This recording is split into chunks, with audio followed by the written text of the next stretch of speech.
Вот мы завершили работу делегации нашей республики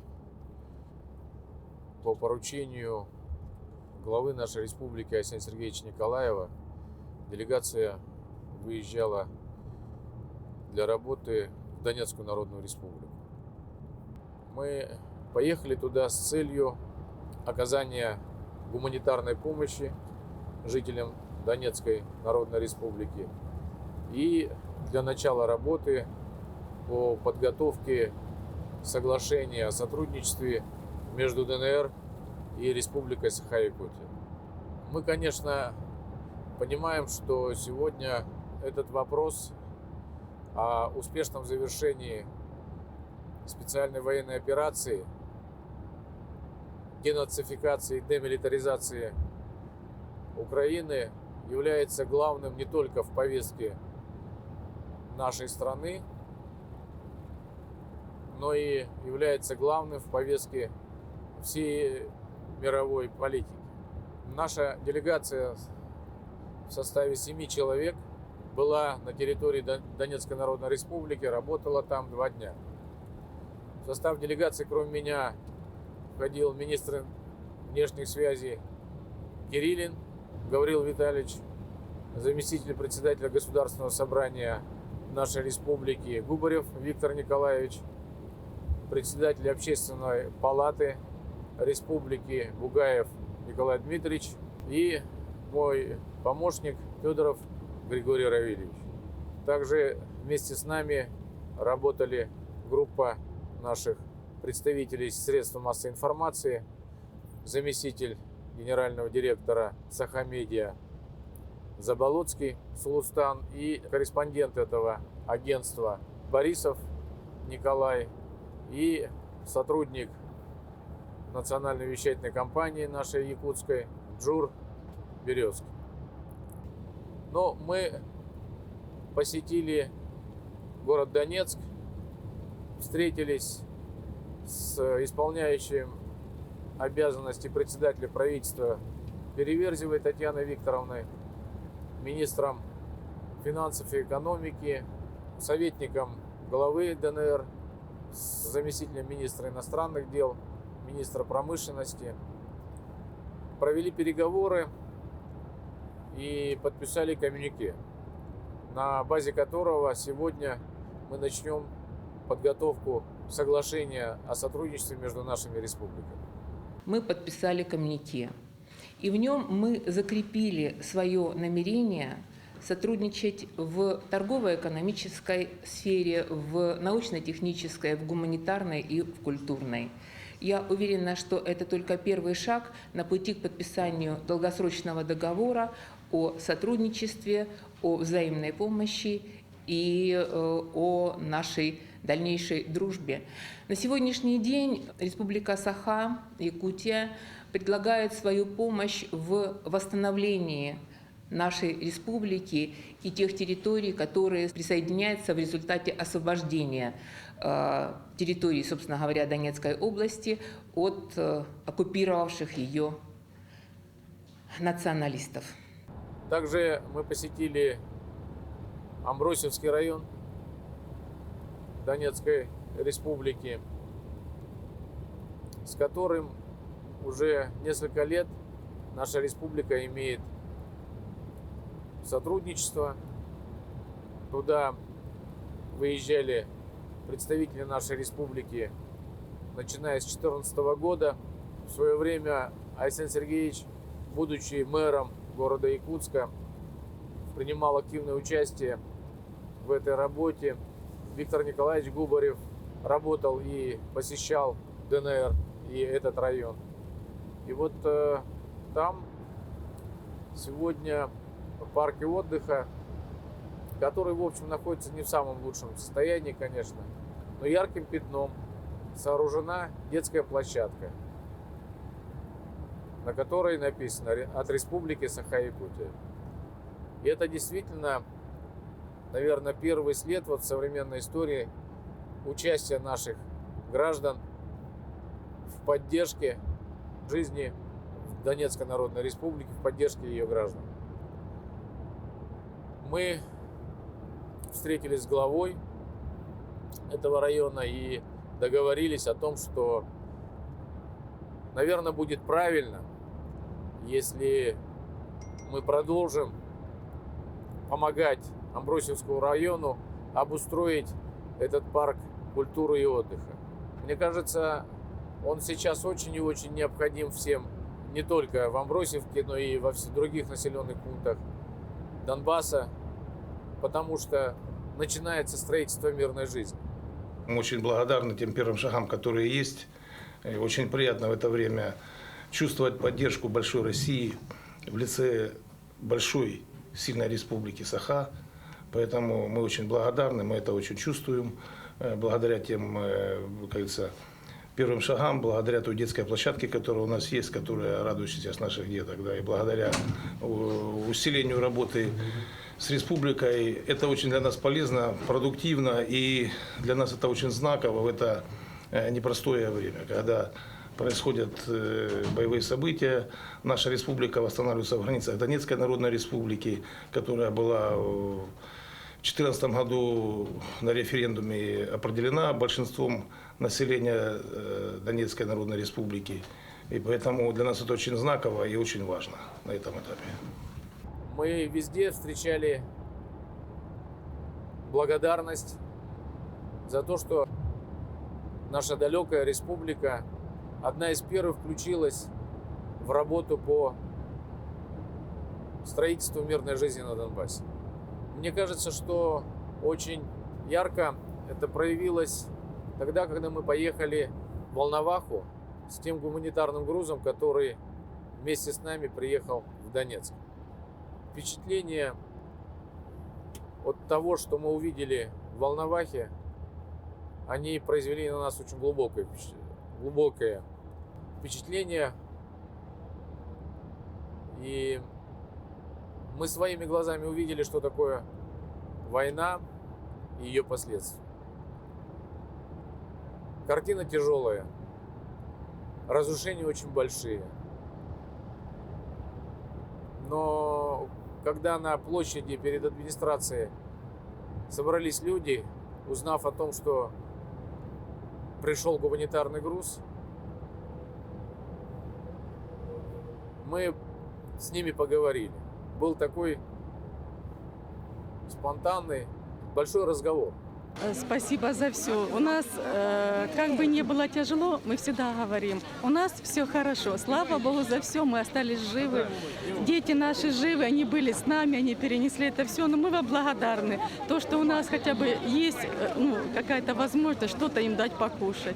Ничего, слава Богу за все, мы благодарны вам. Передавайте большое спасибо своим соотечественникам за эту помощь. Мы благодарны вам от всей Волновахи. Передаем привет Якутию, спасибо огромное за помощь. Дай Бог все восстановится, будем помогать друг другу. Обратно. Привет всем. Страшно, были дни страшные, конечно, поэтому, что выжили, немножко не верится, и помощь это... Привет всем, Якутии. Было ранение осколочное. Были во дворе, он вышел, видели, просто звук свист. И он пришел, окровавленная рука. Ветки собирали, потому что готовили на костре. И вот все, буквально секунды пришел, кровь остановить не смогли. И тогда ребята, военные, на БТРах увезли в Докучаевск. Там ребята, опять же, военные хирурги спасли руку, собрали. Ну, чем сложно было, но уже все, уже реабилитация. Так что такое. Эмоций очень много и очень приятно, ужасно, конечно. Вам спасибо огромное. Низкий поклон. Передаю в Нерюнгри работникам АТО. Всех, кто знает меня, водителям, там всем этим. Механикам, да. Пускай Спасибо вам, ребята.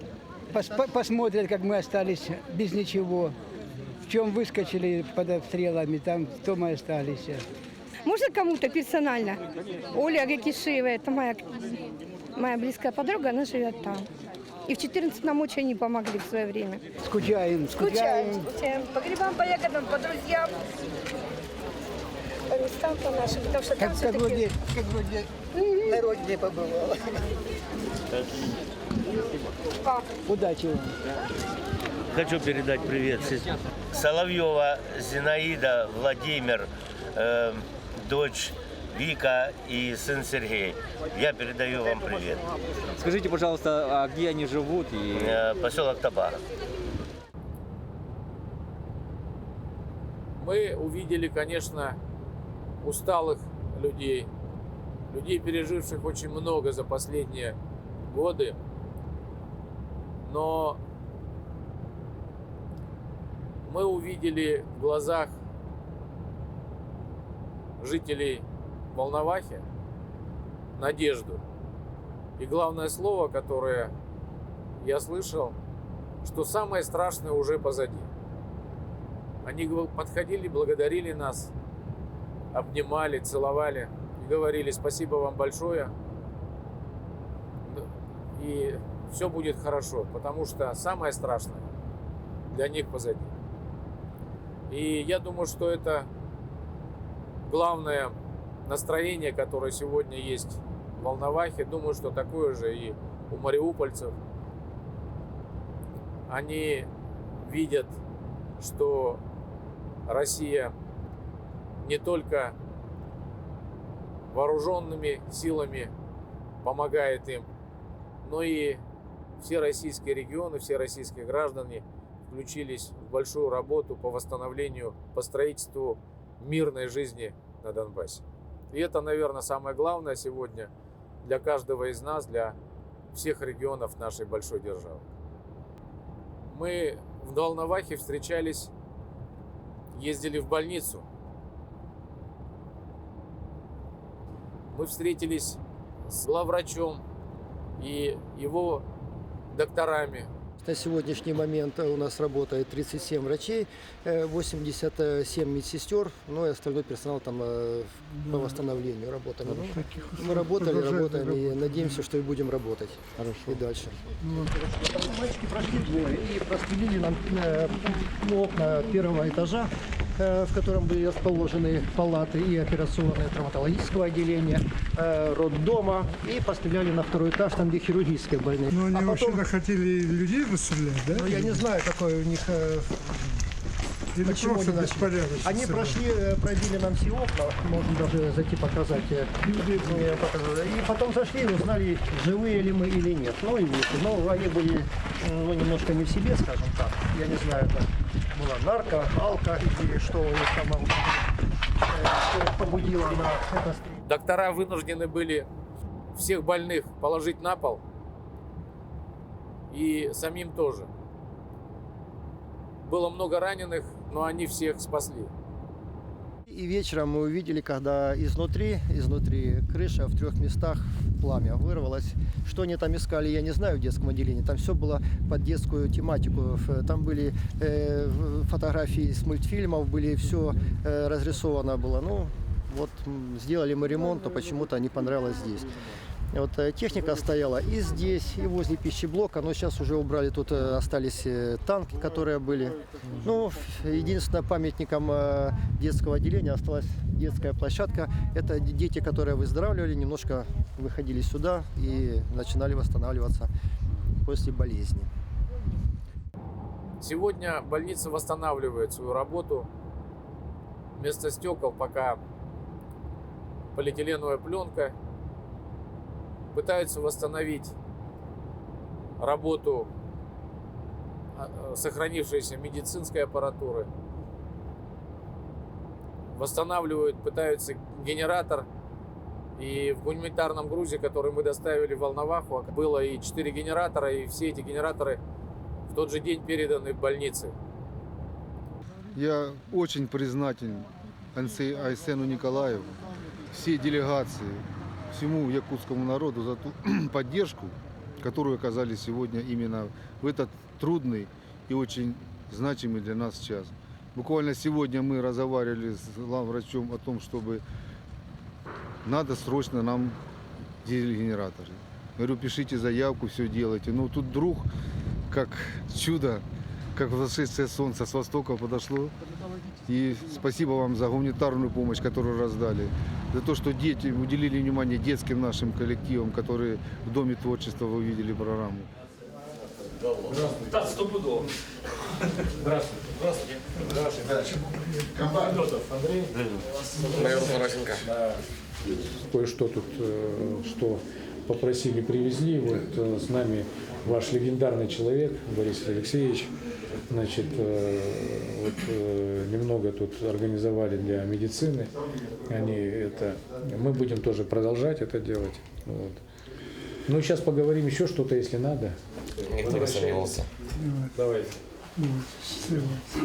Спасибо. Давай. Счастливо. Всего доброго.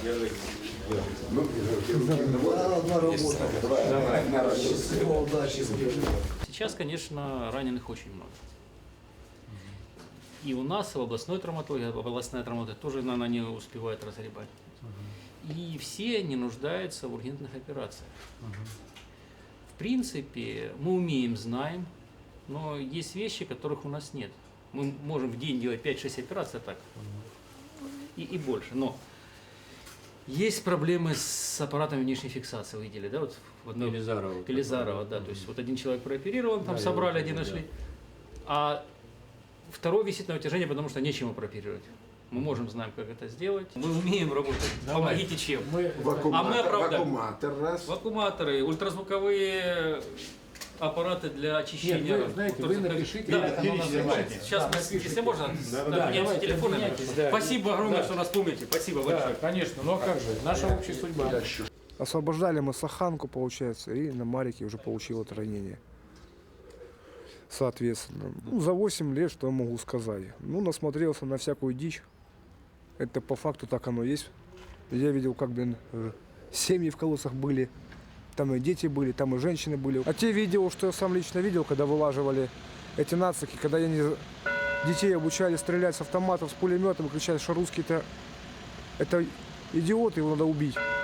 Остальное так все хорошо, здоровы. Выздоровел, ранения все залечиваются, рано залечиваются. Все хорошо, в принципе. Абы дети не страдали, население, самое главное. То есть мы-то что-то. Это здесь, сегодня там. А население страдает больше, чем все страдаем мы. Народ устал, видно, что от войны, как таковой. Мы передаем вам слова благодарности и поддержки от Якутской епархии. И, конечно, сегодня во всех храмах России и православных, и в других конфессиях молятся за вас, за ваши жизни, за то, чтобы вы вернулись домой здоровыми, живыми. Я хочу еще передать вам письма от детей. Это дети из Ульяновской области, которые попросили привезти вам эти письма. Это надежда детей на их будущее, на мирное будущее под мирным небом. И вот такие иконы хочу вам подарить Михаила Архангела, хранителя и ангела-хранителя всех вас, воинов и всего нашего народа. Пусть эта иконка будет в вашем сердце.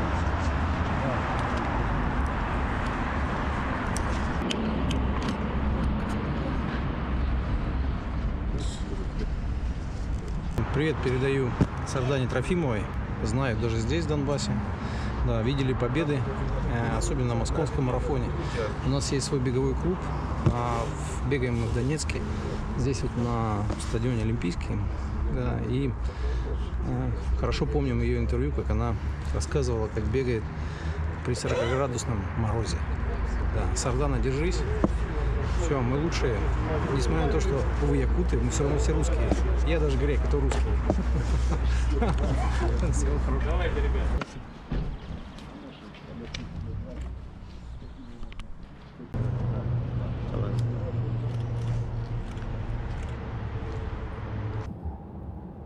Мы обязательно победим. Это чувствуется по настроению на Донбассе, настроению наших военных, с которыми мы встречались. И в основе этой победы, конечно, это наша правда. Правда жить по человеческим, а не нацистским законам. Правда жить в любви, в согласии, в взаимопомощи друг другу, не выделяя никого и помогая всем и каждому. Время пришло, и нам пора себе сказать именно так. Все зависит от нас, мы должны мобилизоваться, мы должны все объединиться и победить.